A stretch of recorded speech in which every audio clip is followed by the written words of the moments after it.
राधे राधे महाराज जी, आपके चरणों में मेरा बारंबार प्रणाम। महाराज जी, मैं सन्यासी महाराज जी से दीक्षित हूँ। श्री राम जी मेरे इष्ट हैं, लेकिन मेरा मन है कि मैं राम जी के साथ साथ माता जगदम्बा की आराधना करूं। इसमें कोई निषेध नहीं। राम जी की उपासना में तो कोई निषेध है नहीं। जानकी जी जब राम जी का वरण करने जा रही तो जगदम्बा की तो उपासना करती और वो आशीर्वाद देती, मनुजाय ही राच्यो मिली ही सोबर सहज सुंदर सावरो। आहा। तो और जब गोपीजन सावरे श्याम सुंदर को प्राप्त करना चाहती तो कात्यायनी की उपासना करी। इसमें कोई निषेध तो है नहीं। क्यों, क्या संशय? किनके? हाँ तो अम्मा है, पुकारो अम्मा अम्मा, आ जाएंगे। पाठ का मैं संकल्प भी ले चुका हूँ दुर्गा सप्तमी। वैसे संकल्प संकुल्प से तो नहीं आने वाली। बच्चा जब रो के पुकारता है, माँ तेरे बिना मैं रह नहीं सकता, तो आ जाती है। ये हम अपनी बात कह रहा हूं। जब कभी एकांत में विकल हुए और जब कभी, क्योंकि उसी उपासना से आए ना, और जब कभी एकांत में विकल होकर के हम कभी दुर्गा देवी को कभी देवी नहीं माना, अपनी माँ माना है सदैव। हम जब कभी पुकारा है तो अम्बा ही कह के पुकारा, माँ बाप के। तो हमने दुलार देखा है, उसी समय देखा है माँ का चमत्कार देखा, उसी समय प्यार। अगर देवी को देवी मान के सिद्ध करना चाहे तो बड़े बड़ों के होश उड़ा देगी, अम्बा है।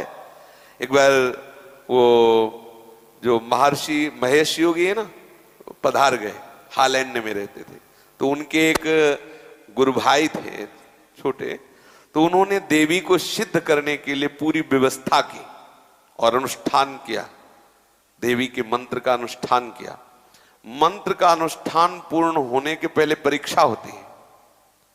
तो एक एकांत पूरा महल, उसमें हर व्यवस्था उनकी थी।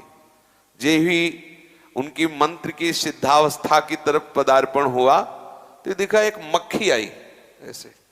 एक देवी का नाम भ्रामरी है, और ऐसे तो एकदम दृष्टि बदली। जब मक्खी की तरफ दृष्टि गई तो देखा एक नव किशोरी सुंदरी मुस्कुरा रही।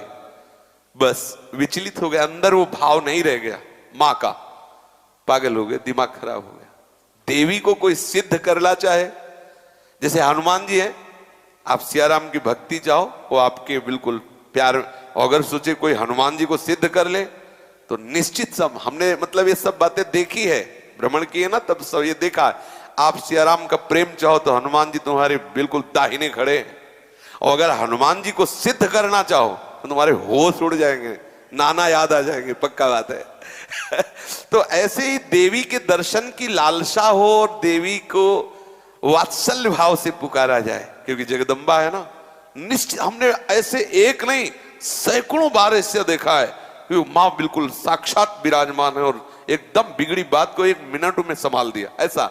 तो अब हमें अभी परसों चिंतन हो रहा था कि देखो अपने अंशी के समीप भेज दिया। ये जितनी देवी शक्तियां हैं ये सब हमारी लाडली जी के अंश हैं। लाडली जी सबकी अंशी हैं, रोज प्रमाण देखो मिल रहा है। तो अपनी अंशी श्री जी के चरणों में भेज दिया। हम कहीं दूसरी जगह नहीं, जो एक धारा निकल रही थी, जहां से धारा निकली उस धारा ने वहीं पहुंचा दिया। उसका नाम राधा है, जहां से धाराएं प्रकट हो रही। तो देवी उपासना निंदनीय नहीं है, लेकिन निंदनीय भाव से उपासना निंदनीय। और बोले बकला चढ़ाना और बोले शराब चढ़ाना, फिर तुम्हारे नाश का कारण बनेगी वही। और माँ है, माँ की गोदी में चरणारविंद में लेटो, देखो कितना उनका दुलार मिलता है। वो अपने आप सही मार्ग, वही समस्त सृष्टि की बुद्धि स्वरूपा है। अगर वो कृपा न करे तो कोई परमार्थ में चल ही न पावे। या देवी सर्वभूतेषु बुद्धि रूपेण संस्थिता नमस्तस्यै नमस्तस्यै नमस्तस्यै नमो नमः। इसलिए आप उपासना करिए, लेकिन संकल्प करके सिद्धि रूप नहीं, माँ रूप। मेरी माँ है, मैं अपनी माँ का चिंतन कर रहा हूं, माँ का यश गा रहा हूं, माँ की प्रसन्नता के लिए, ऐसा।